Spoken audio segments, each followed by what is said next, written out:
আন্দোলনকারী আছে জিজ্ঞাসা করেন, কুষ্টিয়া থানা আমি মালিক নেতৃত্ব ভাঙেছি। ডিস্টার্ব করেন না তো।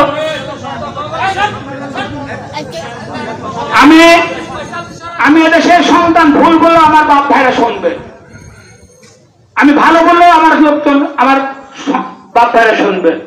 এই শহীদদের আত্মত্যাগের বিনিময়ে আমরা আজকে এই শেখ হাসিনা সরকার পালাতে বাধ্য হয়েছে।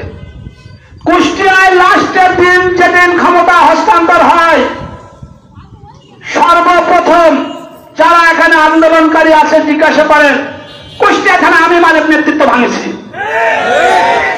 এমন একটা দিন নাই আমার 3টে ছেলে, আমার পরিবার, আপনাদেরই বোন, আপনাদেরই ভাই, চাচি, সে নিজেও এই আন্দোলন সংগ্রাম। আমি রাজনীতি দিয়ে আমি রাজনৈতিক ব্যক্তিত্বের প্রতিহত করব। সাধারণ মুক্তিকামী জনগণ, আপনারা উন্মুক্ত ব্যবসা করবেন। চাঁদাবাজ, লুণ্ঠনকারী কোন লোক যদি কোন ছেলে পেলে দলের নাম ভাঙায়, আমার নাম ভাঙায় আপনাদের কাছে যাই, দয়া করে অনুরোধ করে বলবো, গলা ধুলাই দিয়ে আমাকে ডাকবেন, যা করার দরকার আমি আপনাদের করবো।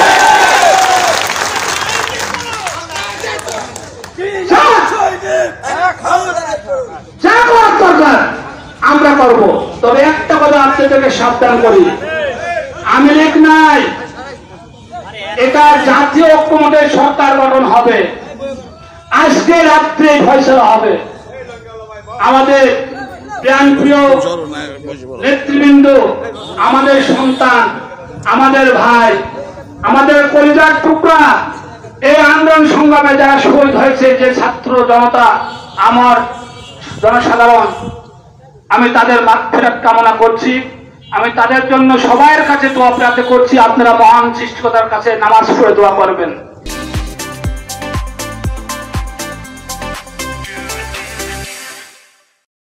তারা যেন সবাই শহীদের দরজা পায়।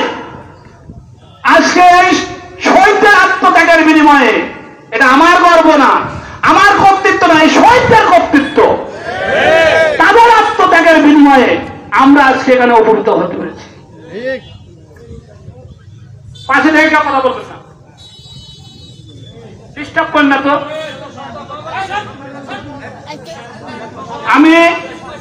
আমি এদেশের সন্তান, ভুল বললেও আমার বাপ ভাইরা শুনবে, আমি ভালো বললেও আমার লোকজন, আমার বাপ ভাইরা শুনবে।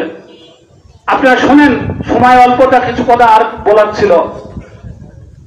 আজকে এই শহীদদের আত্মত্যাগের বিনিময়ে আমরা আজকে এই শেখ হাসিনা সরকার পালাতে বাধ্য হয়েছে। কুষ্টিয়ায় লাস্টের দিন যেদিন ক্ষমতা হস্তান্তর হয়, সর্বপ্রথম যারা এখানে আন্দোলনকারী আছে জিজ্ঞাসা করেন, কুষ্টিয়া থানা আমি মালিক নেতৃত্ব ভাঙেছি। এমন একটা দিন নাই আমার 3টে ছেলে, আমার পরিবার, আপনাদেরই বোন, আপনাদেরই ভাই, চাচি, সে নিজেও এই আন্দোলন সংগ্রামে প্রেজেন্ট হয়েছে। আপনারাও আপনাদের ছেলেপেলে খাজানার থেকে মায়েরও ঠেকাতে পারেন নাই, আপনারা শাসন করে রাখতে পারেন নাই। রক্তে টান দিয়েছে, রক্ত যখন টান দেয় তখন জনগণের স্রোত ঠেকানো যায় না, যায়। তাই জনগণের স্রোতে হাসিনা চলে গেছে। আজকে দেখেন একটা কথা, আপনারা ইউটিউবে এবং ফেসবুক দেখছেন যে লাশ দেওয়ার সময় সেনাবাহিনীর প্রধান হাসিনাকে 2 মিনিটের বক্তব্য দেওয়ার জন্য উনাকে বললেন, আপনি যদি কিছু বলেন 2 মিনিট কথা বলেন। উনি এরকম আসার পরে উনি বলল, আমার নিঃশ্বাস বন্ধ হয়েছে, আমি কিছু বলতে পারছি না বলে আমার কাছে চলে গেল। তাই না?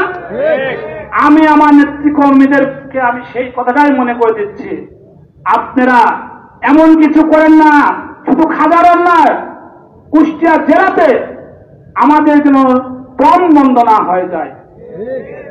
আমাদের দম এখন আল্লাহ তাআলা যেভাবে রেখেছে, ক্ষমতা চিরস্থায়ী না, ভোটে জনগণ না দিলে বিএনপি ক্ষমতা গঠন করতে পারবে না। কিন্তু আমাদের দম যেন বন্ধ না হয়, দেশ ছেড়ে মেয়ে আতা হানিফের মতো, খুনি হাসিনার মতো পালাতে না হয়, এটা আমি সবাইকে দৃষ্টি আকর্ষণ করবো। পাশাপাশি আপনাদের এই খাজানগর 72 প্রায় 15,000 10,000 ভোটের অধিকারী, এর মধ্যে গুটি কয়েকজন ছেলে পেলে আমার সঙ্গে দল করেছে। সর্বপ্রথম হাজি আনিস, আশরাফুল কটা,